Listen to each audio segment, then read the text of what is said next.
नमस्कार, मैं हूं संजय शर्मा। आप देख रहे हैं 4 PM न्यूज नेटवर्क। पिछले एक महीने में अपने देश का गजब हाल हो गया है। दो चीजें खत्म होने का नाम ही नहीं ले रही हैं। एक तरफ आम आदमी की मुसीबतें, परेशानियां और दूसरी तरफ अंबानी परिवार के शादी के फंक्शन।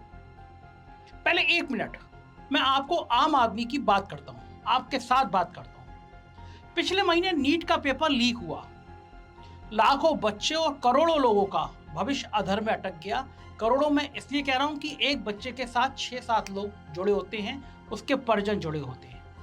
जम्मू कश्मीर में वैष्णो देवी के भक्तों पर आतंकवादी हमला हुआ, लेकिन अब तक बस सिर्फ एक गिरफ्तारी हुई और वो भी आतंकवादी की नहीं, उसके साथी की। देश में सैकड़ों लोग गर्मी से मर गए और बारिश की दस्तक होते ही हर जगह पानी भरने से बीमारियों का खतरा देश में बढ़ गया है। लेकिन अगले हफ्ते जब मुंबई की सड़कों पर बारिश का पानी हर बार की तरह इस साल भी भरा होगा, मेन होल में गिरने से लोगों की मौतें फिर हो रही होंगी, लोकल ट्रेन जल भराव के बीच हमेशा की तरह खड़ी होगी और आम आदमी हर दिन हर साल की तरह मेहनत से रोजी रोटी कमाने के लिए तरस रहा होगा। लेकिन इन सब रोज के हादसों के बीच मुंबई में एक शादी हो रही होगी। हर तरह की परेशानियों से दूर ये शादी हो रही होगी।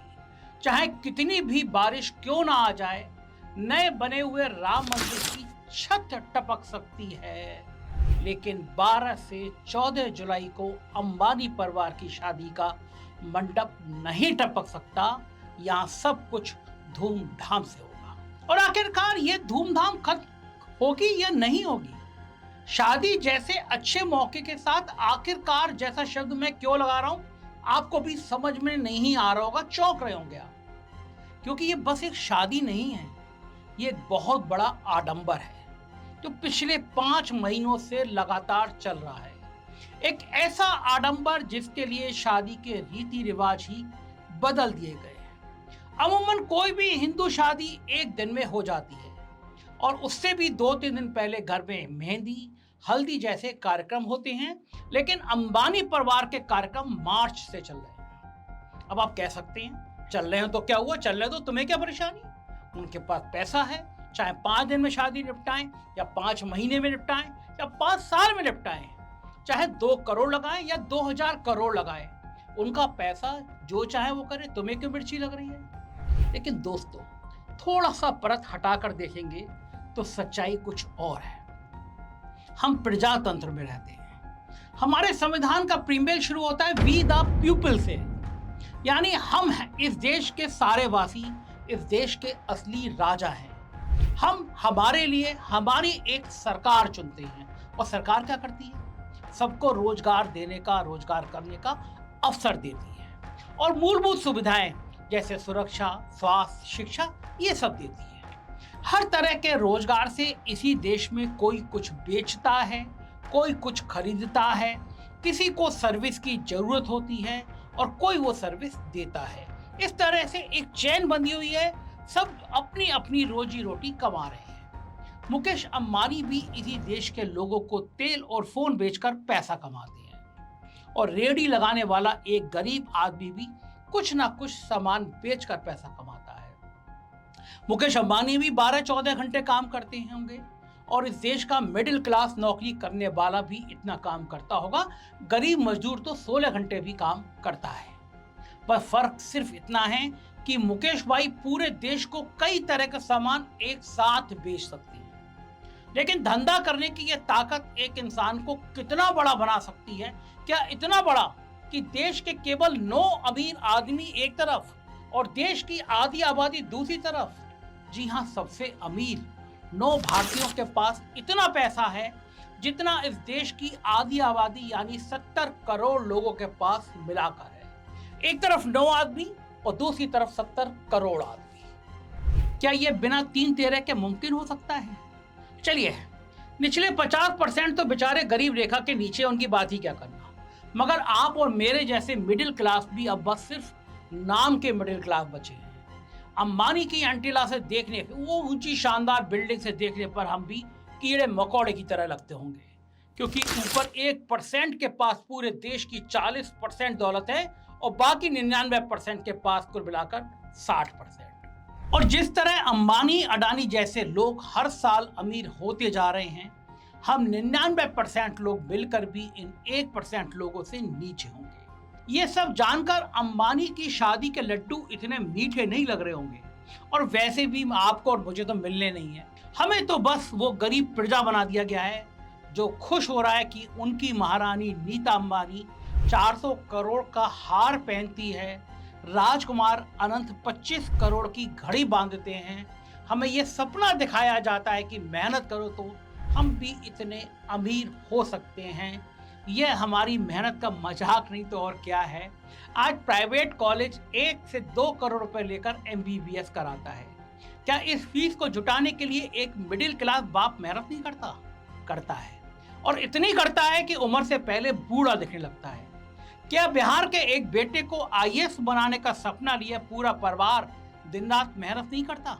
बिल्कुल करता है। टपकते हुए छप्पर के नीचे रहकर रूखी सूखी रोटी खाकर मेहनत करता है। चलिए अब करोड़ों अरबों रुपए सिर्फ शादी पर उड़ाने वालों की मेहनत देखते हैं। मार्च में 3 दिन का प्री वेडिंग फंक्शन गुजरात के जामनगर में हुआ। जामनगर के एयरपोर्ट पर मुश्किल से दिन में 4 या 5 सिविल उड़ानें होती हैं, क्योंकि यह एयरपोर्ट मुख्यतः मिलिट्री के नियंत्रण में आता है, मिलिट्री एयरफील्ड है। पाकिस्तान से होने वाली किसी भी टेंशन के वक्त हमारी एयरफोर्स के जहाज यहीं से उड़कर देश की रक्षा कर सकते हैं। लेकिन अंबानी की मेहनत का कमाल देखिए। यहाँ एक हफ्ते में 600 प्राइवेट एयरक्राफ्ट आए।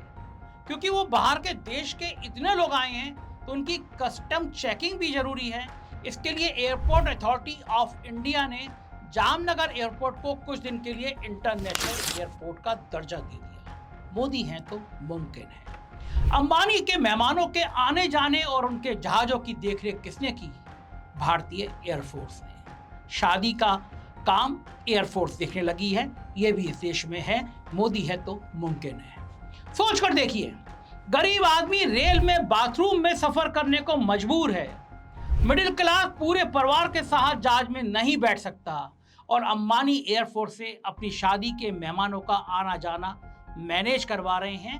अब जरा दिल पर हाथ रखकर बोलिए कि अंबानी का पैसा मेहनत का है? नहीं बोल पाएंगे। देश और देशवासी मिलकर खून पसीना करके एक दिन रात एक करके GDP को एक साथ बढ़ाते हैं। लेकिन मलाई कौन लूट रहा है? ऊपर बैठे कुछ अंबानी। देश की बढ़ती इकोनॉमी का सारा पैसा इनकी जेब में ही जा रहा है। और फिर उस पैसे से होता क्या है? दिखावे का बेशरम नाच। रिहाना से लेकर दलजीत दोसांझ को पैसे देकर परफॉर्म कराया जाता है।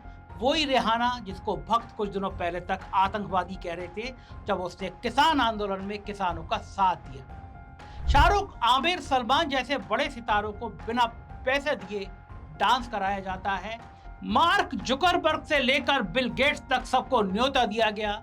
सैकड़ों प्राइवेट एयरप्लेन से ये सब मेहमान आए। एक एक एयरप्लेन में सैकड़ों गाड़ियों जितना पॉल्यूशन होता है, और अंबानी के फंक्शन में 300 प्लेन आए।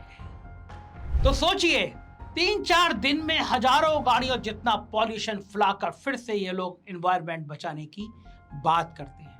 और एनवायरनमेंट का मजाक पहली बार नहीं उड़ाया जा रहा। 2018 में जब मुकेश भाई ने अपनी बेटी की शादी की थी तब भी ऐसा हुआ था। उदयपुर की पिचोला झील पर प्री वेडिंग फंक्शन करने की तैयारी थी। यहाँ की NGO विरोध में उठ खड़ी हुई। उन्होंने आवाज लगाई कि झील और उसके अंदर के जीव जंतुओं को नुकसान होगा। तब कहीं जाकर यह प्रोग्राम टला था। जामनगर के 3 दिन के फंक्शन का पूरा खर्चा था 1200 करोड़ के आसपास, 1200 करोड़ के आसपास। इनकी अपनी वेबसाइट बताती है कि पिछले पूरे साल में इन्होंने CSR एक्टिविटी में लगभग इतना ही खर्च किया, 1200 करोड़ रुपया। CSR मतलब कारपोरेट सोशल रिस्पॉन्सिबिलिटी, यानी समाज के लिए काम करने की एक व्यापारी, एक बिजनेसमैन की जिम्मेदारी। जितना पैसा पूरे साल में देश सेवा में लगाया, उतना पैसा बस 3 दिन में बेटे की शादी में नहीं, शादी की प्री वेडिंग फंक्शन में बहा दिया गया। और अब कुछ लोग फिर सोच सकते हैं बेचारे अंबानी ने देश में 1200 करोड़ रुपए समाज सेवा में लगा दिया। ये क्या कम है? एहसान मानना चाहिए? जी नहीं, कोई एहसान नहीं मानना चाहिए। कंपनी एक्ट 2013 के हिसाब से ये कानून है, हर बड़े व्यापारी को अपने प्रॉफिट का 2% समाज सेवा में लगाना पड़ेगा। पहले तो नियम ही देख लीजिए कितना थका हुआ नियम है, केवल 2%। एक मजदूर जो महीने में 5,000 रुपए कमाता है, उसका 2% यानी 100 रुपए तो महीने में वो भी धर्म कर्म में लगा देता है। और ये 5,000 तो उसकी अपनी कमाई है, प्रॉफिट भी नहीं है। वहीं जब पिछले साल रिलायंस ने 1200 करोड़ रुपए समाज सेवा में लगाए, उस साल 43,017 करोड़ का मुनाफा भी कमाया था। तो ये पैसा लगाना रिलायंस की मजबूरी थी, कोई एहसान नहीं। लेकिन जब अपनी भारी सी कमाई का थोड़ा सा पैसा लगा दिया तो हवाबाजी ऐसी की मानो देश ही बदल दिया हो। इनके CSR एक्टिविटी की एनुअल रिपोर्ट देखिए, इनका क्लेम देखिए, आप भी हंसेंगे। बताते हैं 595 जिले इंपैक्ट किए। हमारे पूरे देश में 806 जिले हैं और इन्होंने एक साल में 1270 करोड़ में 595 जिले इंपैक्ट कर दिया। मतलब कुछ भी, मतलब मोदी है तो मुमकिन है। करोड़ों की बात करके कुछ भी बोल दो, लोगों को लगेगा कुछ ज्यादा ही किया है। मैं करोड़ों की बात में ही समझाता हूं। हमारे देश का सबसे पिछड़ा राज्य बिहार, उसी बिहार की सबसे पिछड़ी हुई शिक्षा व्यवस्था, वो पिछड़ी हुई शिक्षा व्यवस्था और ना पिछड़ जाए, उसके लिए बिहार सरकार का सालाना बजट 22,200 करोड़ रुपया है। और अंबानी जी कह रहे हैं कि उन्होंने 1200 करोड़ रुपए में हिंदुस्तान के 806 जिलों में से 595 जिले को इंपैक्ट कर दिया, बढ़िया कर दिया। इन्हें गुब्बारे जैसे कामों को उड़ाने के लिए इनके पास वक्त ही वक्त है, कुछ भी बोल दो, कुछ भी लिख दो, कौन पूछेगा। इसलिए शादी से पहले एक नहीं दो प्री वेडिंग फंक्शन कर डाले।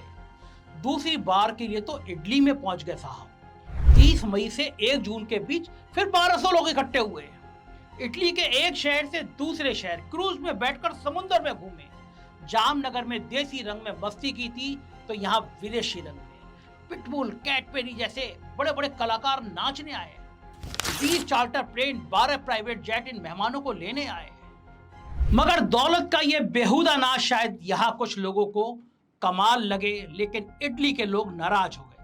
उन देशों में हर आदमी की इज्जत है और उन्होंने वहां तेज म्यूजिक बजाकर लोगों को सबको परेशान किया। पोर्टोफिनो और जिनेवा नाम के शहरों में लोगों को तकलीफ हुई क्योंकि वहां के लोगों का व्यापार और चैन दोनों खराब हुए। वहां पुलिस कंप्लेंट भी हुई। अंबानी और इनके फंक्शन को बैड मैनर्ड बोला गया। एक गुजराती महात्मा गांधी थे जो दूसरे देश साउथ अफ्रीका गए और वहां के लोगों के हक के लिए लड़े। एक हमारे ये पैसे वाले गुजराती हैं जो पैसे के बल पर अपने देश में ही नहीं दूसरे देश के लोगों का भी जीना हराम कराते हैं, बस अपनी खुशी के लिए। और इस इटली के फंक्शन में अंबानी परिवार ने 3 दिन में $900 मिलियन उड़ा दिए, यानी 7,500 करोड़। जामनगर वाले फंक्शन से भी 6 गुना ज्यादा। और अब 12 से 14 तारीख तक होने वाली शादी में शायद 10,000 करोड़ लगा दें या उससे भी ज्यादा। और इन शादी की तैयारियों के बीच अंबानी जी आपको और मुझे नहीं भूले हैं। पैसा तो मुझसे और आपसे लेना है। जियो के रेट 3 दिन पहले यानी सीधे 22% बढ़ा दिए गए। आपकी जेब का पैसा उधर उड़ाया जाएगा। 3 जुलाई से ये रेट लागू हो गए। मार्केट पर पूरा कब्जा है, कुछ भी कर सकते हैं। शादी में बिना बुलाए हमारी जेब से जबरदस्ती शगुन भी ले लिया अंबानी जी ने। किसी की भी शादी एक शुभ काम होती है। अनंत अंबानी और राधिका मर्चेंट को हमारी तरफ से भी शादी की हार्दिक बधाइयां। ईश्वर करे आपका जीवन हमेशा खुशमय रहे, आप स्वस्थ रहें, आपकी शादी अच्छी रहे, अच्छी चले और खूब फले फूले। क्योंकि आज की हमारी बात किसी की शादी के खिलाफ नहीं है, शादी के नाम पर हमारी गरीबी का मजाक उड़ाने के खिलाफ है। पुराने जमाने में जब गांव में अकाल पड़ जाता था, हर बच्चा रोटी रोटी को भूखा होता था, उस वक्त जमींदार के घर में नाच गाना होता था, शाही पकवान बनते थे। जमींदार की रसोई से उठता धुआं उन गांव के गरीबों की मजाक उड़ाना था।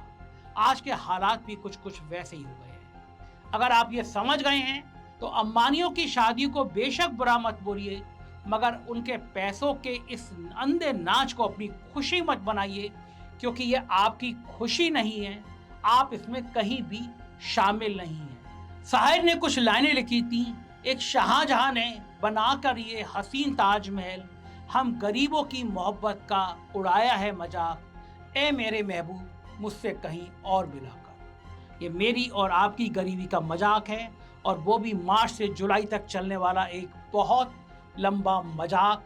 आप इस मजाक को एंजॉय करिए, दिल पर मत लीजिए, क्योंकि ये देश अब पूंजीपतियों का हो गया है। मैं बस आपसे प्रार्थना करूंगा, मुझे बताइए क्या मैं सही बोला या गलत। इस वीडियो को देखने के लिए शुक्रिया। चैनल को ज्वाइन और सब्सक्राइब करना ना भूलिएगा। Thank you.